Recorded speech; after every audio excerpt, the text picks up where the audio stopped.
नमस्कार दोस्तों, मैं आपका दोस्त अरविंद और आप देख रहे हैं अपना YouTube चैनल माइक्रो इन नागल। और आज के वीडियो में एक ऐसे प्रोडक्ट की बात करने वाला हूं जो हर घर के लिए मस्ट है। वीडियो स्टार्ट करते हैं। सबसे पहले मैं अपने व्यूअर, जो कि हमारे बहुत पुराने व्यूअर हैं, टेक्निकल हैं, मिस्टर अवधेश जी हैं समस्तीपुर यूपी से, मिस्टर संजय जैसलमेर राजस्थान से, मिस्टर यामीन पटना बिहार से हैं और मिस्टर देवेश जी पुणे महाराष्ट्र से हैं। अब हमारे इन चारों भाइयों ने और इनके अलावा लगभग सैकड़ों व्यूअर के यही कमेंट रहे हैं कि केवल यही सर्किट सफिशिएंट था, इस दूसरे सर्किट की कोई आवश्यकता नहीं थी, प्रोडक्ट का प्राइस बढ़ रहा है।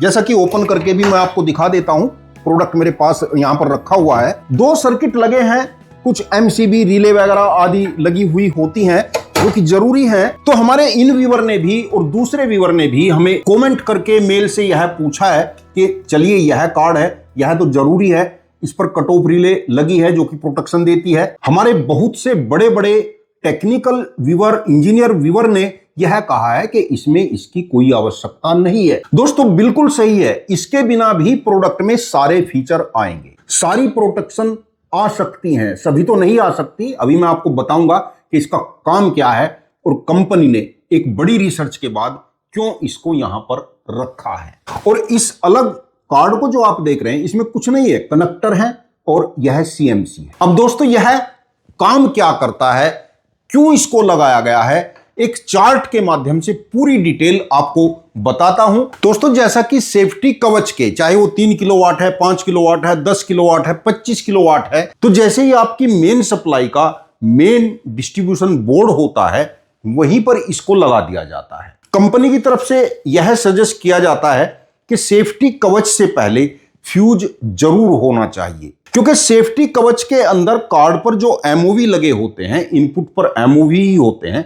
जब भी हाई वोल्ट आती है, 11,000 वोल्ट आती है, या डबल फेज से भी ऊपर वोल्ट आ जाती है, या आकाशीय बिजली का जर्क आ जाता है, तो यहां से पहले फ्यूज होना चाहिए। फ्यूज के बाद आपकी सप्लाई सेफ्टी कवच के अंदर आती है। स्टार्टिंग में ही कुछ एमओवी लगे होते हैं, एमओवी के बाद एक कैपेसिटर लगा होता है, पॉलीप्रोपिलीन फिल्म कैपेसिटर यह होता है। फिर लगा होता है सीएमसी, जिसके संबंध में हमारे बड़े टेक्निकल, उन्हीं ने इस पार्ट के संबंध में जानकारी ली है और यह भी पूछा है कि इस पार्ट के लगने से सेफ्टी कवच लोड बढ़ाएगा। और इतनी बात एक टेक्निकल व्यक्ति ही कर सकता है, तो आपको बताऊंगा कि कितना इसका लोड रहेगा और कितने इसके फायदे रहेंगे। तो मेन पार्ट हमारा सीएमसी का है कि सीएमसी सेफ्टी कवच के अंदर क्यों लगाया गया, जबकि इसके बिना कार्य चल सकता था और एक्स्ट्रा लोड भी न आता। तो कैपेसिटर के बाद सीएमसी के बाद फिर एक पॉलीप्रोपिलीन फिल्म कैपेसिटर, और यहां पर रिले वगैरह, सीटी वगैरह और कंट्रोलर, बाकी आगे की बात है। आज हम बात करते हैं केवल इस चीज पर, यानी इस सर्किट के अंदर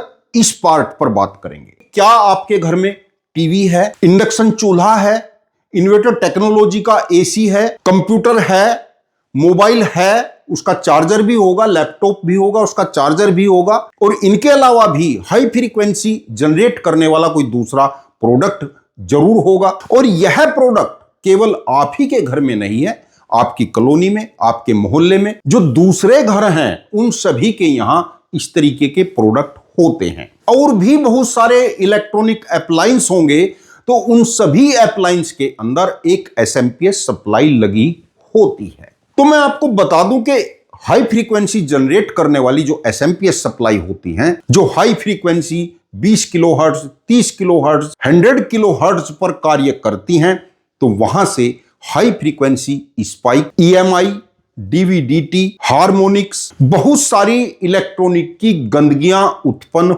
होती हैं। और पता नहीं कि किस घर में कितनी बैड क्वालिटी का कोई प्रोडक्ट लगा होगा, जहां से हाई फ्रीक्वेंसी के कारण ईएमआई जनरेट होगी, high frequency harmonics spikes generate होंगे, और वह वायर के माध्यम से दूसरे घरों में भी जाते हैं। यदि आप इलेक्ट्रिक अप्लायंस यूज करते हैं, तो आकाशीय बिजली के तड़तड़ाने से या गिरने से मेन लाइन वायर के माध्यम से हाई वोल्ट के स्पाइक आपके घरों तक आते हैं, और पता नहीं कि वह हाई वोल्ट के स्पाइक कितने हजार वोल्ट के होते हैं। हमारे घरों में जिन लाइन से, जिन वायर से इलेक्ट्रिक सप्लाई मिलती है, वह वायर आपने देखे होंगे कि पोल पर 11,000 की सप्लाई भी उसी पोल पर चल रही है, एलटी सप्लाई भी उसी पोल पर चल रही है, कहीं पर ऊपर से 33,000 या 64,000 की high volt line supply cross कर रही होती है। तो उनसे भी हाई वोल्ट के स्पाइक जनरेट होते हैं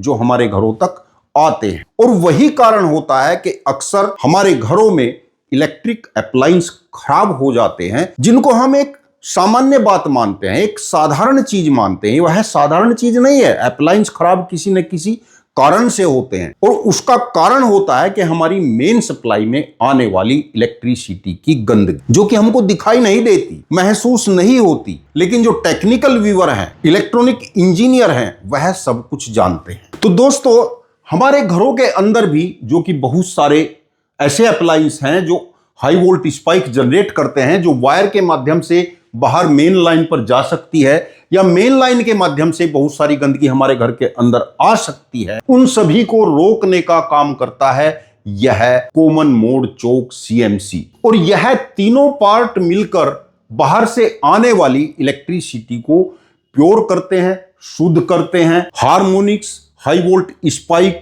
हाई फ्रीक्वेंसी से उत्पन्न होने वाली EMI को किल करते हैं, मारते हैं, और दोनों तरफ से करते हैं। इधर से भी, यदि इधर से आ रही है तो यहीं पर खत्म करेगा, और यदि आपके घर में जनरेट हुई है तो इधर से आ रही है, उसको भी यहीं पर किल करेगा। और यदि नहीं लगा रहे हैं तो भी कोई बात नहीं है, सप्लाई इधर से भी चल रही है, कोई दिक्कत नहीं है। स्पाइक इधर से उठाया, इधर चला गया, कोई दिक्कत नहीं। लेकिन दोस्तों, यह पार्ट सेफ्टी कवच में भी और आपके घर में भी एक गार्ड का कार्य करता है। कोई भी गंदगी न इधर से इधर जा सकती है और न ही इधर से इधर जा सकती है। यह एक तरीके का फिल्टर बीच में लगा दिया गया है। अब दोस्तों, यदि कंपनी एक प्रोडक्ट को लॉन्च कर रही है, उसका इजाद कर रही है, उस पर रिसर्च कर रही है, और प्रोडक्ट सेफ्टी कवच के नाम से बना रही है, उसमें सभी सेफ्टी फीचर डालना चाहती है, तो जो फीचर हम जानते हैं, महसूस करते हैं, जैसे high volt cut, low volt cut, overload, short circuit, इनको तो हम जानते हैं।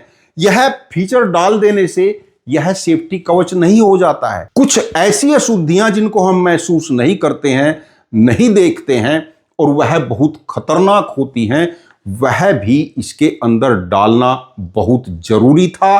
तब जाकर यह एक सेफ्टी कवच बनता है। जैसे कि यह पार्ट आप देख रहे हैं, या इसमें लगा हुआ यह पार्ट आप देख रहे हैं, इनके बिना सेफ्टी कवच का कोई मायने या कोई मतलब नहीं है, बेशक यह पार्ट कितना भी कॉस्टली क्यों न हो। जैसा कि मेरे हाथ में यह देख रहे हैं, यह 25 किलोवाट सेफ्टी कवच का CMC है। जैसा कि यह देख रहे हैं, यह 5 किलोवाट के लिए है। लोड कैपेसिटी के हिसाब से ही वायर गेज कम या ज्यादा होता है। यह 3 किलोवाट के लिए है। और जैसा कि एक यह देख रहे हैं, यह 10 किलोवाट के लिए है। यानी अलग अलग कैपेसिटी के सेफ्टी कवच के लिए यह पार्ट अलग अलग रखा जाता है। इसको लगाने से फायदा क्या हुआ? जैसा कि मैंने बताया कि बाहर से आने वाली अशुद्धियों को यहीं पर रोकता है, फिल्टर करता है। तो हमारे आगे घर में जो अप्लायंस होते हैं, जैसे यदि आपके यहां इन्वर्टर लगे हैं, तो इन्वर्टर के अंदर जो मोस्फिट या IGBT होते हैं, उन पर स्ट्रेस कम होता है। जो भी सेंसिटिव अप्लायंस हैं, LED टीवी है, कंप्यूटर है, लैपटॉप है, मोबाइल हैं, उन सभी की परफॉर्मेंस बेहतर हो जाती है। और जो अप्लायंस हाई वोल्ट स्पाइक के कारण खराब होते थे, अब वह खराब नहीं होंगे। और इसके अलावा आप महसूस भी करते हैं कि इलेक्ट्रॉनिक अशुद्धियां यदि ज्यादा आ जाती है, EMI ज्यादा आ जाती है, तो आपका टीवी डिस्टर्ब होने लगता है। रेडियो का यूज करते हैं तो उसकी साउंड बदल जाती है और वह अपने चैनल सही से पकड़ नहीं पाता है। इसके अलावा वाईफाई यूज करते हैं तो वाईफाई की स्पीड धीमी पड़ जाती है, मोबाइल में नेट की स्पीड धीमी पड़ जाती है। और यह EMI 2 प्रकार की होती है। नंबर 1 कंडक्टेड EMI और number 2 radiated EMI। Conducted EMI wire के माध्यम से अंदर या बाहर जाती है। रेडिएटेड EMI हवा के माध्यम से आती या जाती है। यानी यह जो हमारे वायर होते हैं या हमारे प्रोडक्ट के अंदर जो PCB लगी होती है, उनका जो कॉपर ट्रैक होता है वह एंटीने की तरह कार्य करने लगता है। तो दोस्तों, अब आप ही बताएंगे कि क्या सेफ्टी कवच के अंदर इसका लगना जरूरी था या नहीं था। वीडियो में यहीं रुककर कमेंट करके आपको बताना है कि क्या इसको लगाना चाहिए या नहीं लगाना चाहिए। और अब वीडियो के अगले भाग में बात करते हैं कि इसका लोड कितना रहता है, क्योंकि एक बहुत जरूरी बात है। सेफ्टी कवच के अंदर यह पार्ट कितना लॉस करेगा। और यहां पर बात करेंगे 5 किलोवाट सेफ्टी कवच की, जो कि बहुत अधिक सेल होता है और एक कॉमन है। पावर लॉस का फॉर्मूला होता है I²LR + NR। I मतलब इसके अंदर कितने एम्पियर चलने, LR मतलब इसमें 2 क्वाइल आप देख रहे हैं, जैसा कि स्पष्ट इसमें मैं आपको दिखा रहा हूं। एक क्वाइल यह है, एक क्वाइल यह है। एक क्वाइल लाइन के साथ कनेक्ट होती है और एक क्वाइल न्यूट्रल के साथ कनेक्ट होती है। LR से मतलब लाइन पर जो वायर है उसका कितना रेजिस्टेंस है, NR मतलब न्यूट्रल पर जो वायर है उसका कितना रेजिस्टेंस है। तो मैं 5 किलोवाट की यहां पर बात कर रहा हूं, तो 5 किलोवाट का यह CMC है। इसमें यदि दोनों क्वाइल पर मैं देख रहा हूं तो मुश्किल से 1 मीटर वायर भी नहीं होगा। 4 mm² के आसपास इसका गेज है। तो नेट पर आप चेक कर सकते हैं कि 1 मीटर 4 mm कॉपर वायर का रेजिस्टेंस कितना रहेगा। 4 mm² का जो रेजिस्टेंस है 0.0043 ओम है। तो यहां पर इन दोनों वायर को हम 1 मीटर मान लेते हैं। I² मतलब इसके अंदर से कितने एम्पियर की धारा प्रवाहित होनी है, करंट फ्लो जो होना है कितने एम्पियर का है। तो यदि यह 5 किलोवाट का है तो 22 एम्पियर की धारा प्रवाहित होगी। एम्पियर निकालने का फॉर्मूला I = P/V। पावर कितनी, 5 किलोवाट यानी 5000 वोल्ट, लगभग 230, यानी I = 21.71। अप्रोक्स मान लेते हैं 22 एम्पियर। तो पावर लॉस यहां पर जब हम देखते हैं तो 22² इंटू, और यदि आधा मीटर वायर मैं यहां पर लेता हूं तो 0.002, 22 इंटू 22 इंटू 0.002 और कैलकुलेट करेंगे 0.968 वाट में यह आए। अप्रोक्स 1 के आसपास हो रहा है, यानी अप्रोक्सीमेट इसको आप लिख सकते हैं 1 वाट। और यह 1 वाट मैक्सिमम पावर पर है। मैक्सिमम पावर मतलब यहां पर हमने 5 किलोवाट पर कैलकुलेट किया है, यानी हर समय यदि 5 किलोवाट लोड चल रहा होगा